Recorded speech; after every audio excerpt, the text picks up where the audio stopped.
Hello everyone, in this video I'm going to show a step-by-step tutorial on how to restore deleted records in Salesforce.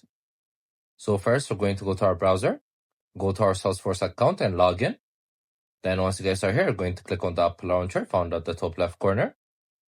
Then here you're going to search for recycle bin. Then you're going to click on it. So it's going to take you to the recycle bin.